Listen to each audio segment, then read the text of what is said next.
everybody. Welcome to another episode of Beyond the Dose, the podcast where we explore healing, transformation, psilocybin, and everything in between. If you tuned in last week, we jumped straight in and kicked off our entire launch with an episode that was dear and near to my heart, episode on burnout. I hope that you all, if you tuned in, I hope that you got some good tips and insights and actions that you can take to help yourself if that's something that you're dealing with. But I thought this week I should talk a little bit more about me and introduce myself and introduce Purple City Experience and what we're all about over here at Beyond the Dose. So my name, as I said, is Michelle Harrell, and gosh, for many years, I lived a wonderful, full life. I lived overseas for 18 years in the Netherlands, speak fluent Dutch, and worked for a big corporation over there at their European headquarters and had a fantastic career. Raised two beautiful young women, and life was good for a long, long time. But as we enter a certain stage of our life, sometimes, people start to grow and change in different ways. I found myself becoming more and more cynical, more and more unmotivated at work, feeling a lot of resentment in some of my relationships. And I had a moment in my life where, it all kind of came full circle, crashing down. I was burnt out. Um, I was not a present parent. I wasn't parenting the way that I wanted to be parenting. My marriage of 20 years had been struggling for a number of years. And instead of addressing those issues, my ex husband and I tended to avoid having difficult conversations. And I found myself in the beginning of 2019 separated, single mom with a mortgage in a career that I no longer found joy and purpose in. And I just had a real come to Jesus moment, quite frankly. I had not been a believer for most of my life and struggled with the idea of Christianity and religion, um, and really didn't identify as that at all. But yet, here in 2019, the very beginning of the year, I was starting to date for the first time after being married and in a relationship for more than 20 years. And like I said, wasn't sure where I was going, what the next chapter was going to look like, how I was going to navigate that. Dating was scary as hell in your mid 40s. Um, and one evening, I found myself alone in my kitchen and the tear gates opened. And I ended up on the floor of my kitchen sobbing and just feeling really, really lost, very lost, and not clear what the next steps for me were. And in that moment, I said a little prayer.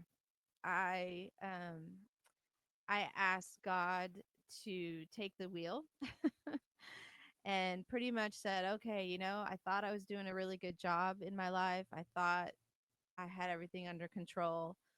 But clearly at this point, I realized I did not. I was tired. I was overwhelmed. I was exhausted. I wasn't making good choices. I wasn't living with joy and presence. Definitely didn't have peace. Worried all the time. Felt anxious. Worried about paying bills. Worried about, you know, being able to do all the things as a single mom that, you have to do as a single parent. Um, and so I asked God for help, and I actually used the word surrender. I said to him, I surrender to you. Please help guide me and show me the way. And from that point on, my life unfolded in ways that I can't even begin to tell you. And I'm not going to say it was easy because there have been a lot of struggles along the way. But to keep this short, because I'm going to get into some deeper stories on my transition and my faith throughout this podcast. So hopefully you'll stay tuned to hear more of that. Um, but to kind of make this brief, it led me down a path where I was introduced to psilocybin mushrooms. And if you don't know what psilocybin mushrooms are, we're talking about psychedelic plant medicine.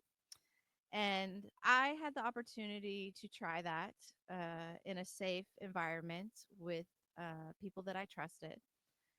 And from the moment I tried it, and I will admit the first time I tried, it was more from a curiosity and recreational lens. I was at home. I wasn't out partying or anything like that. Not that there's anything wrong with the folks who use it for those things.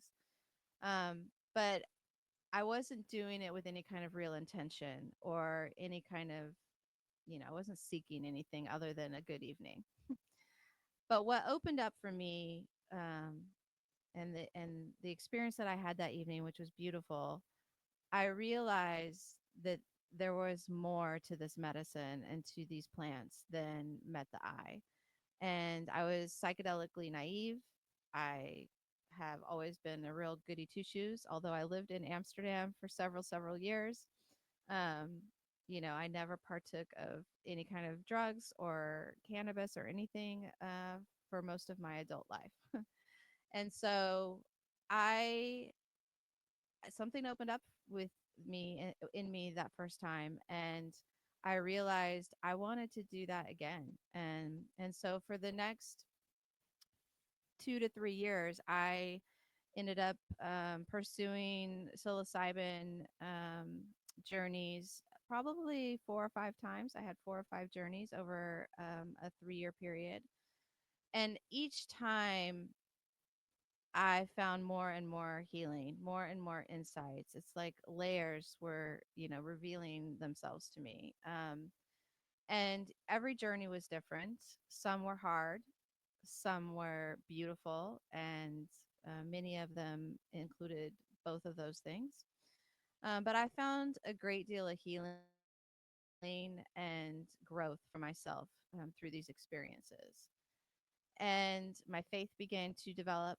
Um, I became a believer, and I am a practicing, Christian, which was very foreign to me.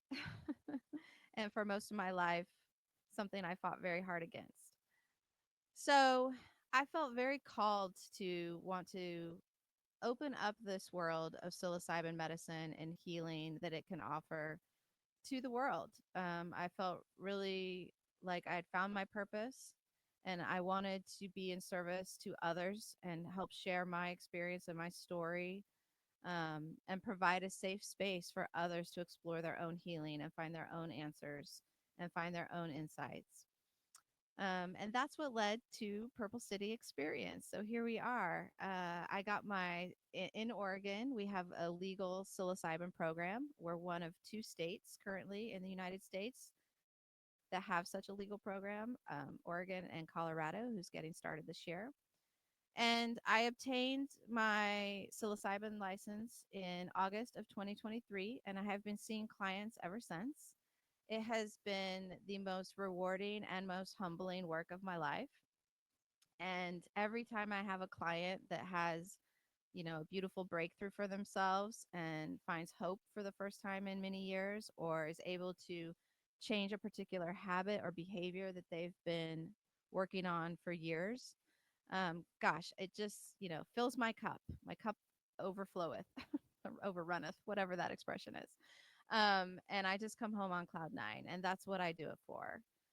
And this podcast is a natural progression of Purple City Experience, where I offer psilocybin retreats for individuals and couples. There are a lot of group psilocybin retreats out there in the world, all over the world. Basically, you can find them in lots of spaces. But I hadn't seen very many retreats that were tailored for an individual or a couple. And I really felt called to fill that gap. And I am very happy to say that I am sitting in our 16-foot yurt, which is built for two. It's like a little tiny house, but it's round.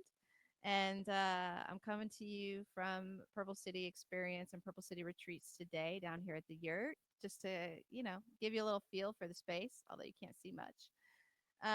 And it's a great place for folks to come back to for integration after their psilocybin sessions. So we do our psilocybin sessions at a legal center, but we come back here afterwards. And we have a sauna on site, we have a cold plunge and an outdoor shower. We're under a beautiful tree canopy. We're just a few minutes walk to a beautiful state park here in Oregon, which has over 8 miles of hiking trails, and all of that is just very complimentary to the psilocybin experience. Many clients afterwards feel like they need to reground themselves, come back into their body. And the hot and cold therapy really helps facilitate that. Many people want to be out in nature afterwards, and sometimes you just want to come back and take a nap too. And this is a great space for napping. So that's kind of my story in a really quick nutshell. And that's how we came to today. And that's how this podcast came to exist.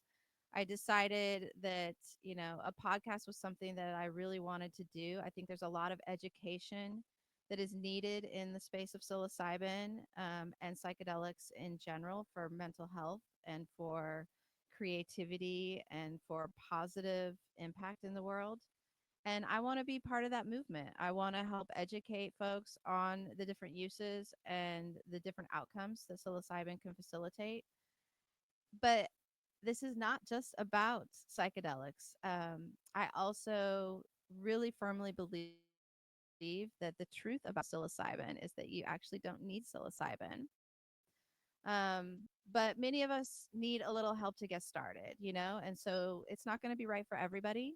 But for those who are curious, I'd be happy to chat with you, reach out in all the different ways that will be provided in the notes. But even if that's not your jam, I hope that this podcast will offer, tools, resources, conversations, and helpful tools for you to navigate your own mental health and wellness journey. Because one thing I know is that we all need help sometimes. And I just want this to be a safe space for us to have real conversations, get vulnerable with each other, and, figure out what works. And maybe what helps one person will help another person. So I'm really excited to have you join this season of Beyond the Dose. We have some great guests lined up in the coming weeks. And I'm really excited to see where this goes. And please, I want you guys, my listeners and my audience, whoever you are out there, it's probably two of you at this point, but whoever you are, I really am hoping that you'll engage with our content online. For some of the episodes, I plan on, seeking questions from audience members after the episode so that we can then go on and do a live, possibly with particular guests to answer your questions. So, what do you guys want to hear about? Please let me know. This is, not for me. I could talk all day about these things because I'm very passionate about it. But I want this to be a useful podcast and space for my listeners and for my audience and for the world. So let us know what is on your mind, what you're struggling with, what you might need help with, where you're looking for inspiration. And thanks for tuning in. More will be revealed throughout the season. But I'm Michelle, and once again, this is Beyond the Dose, and I appreciate you tuning in and listening. Take care.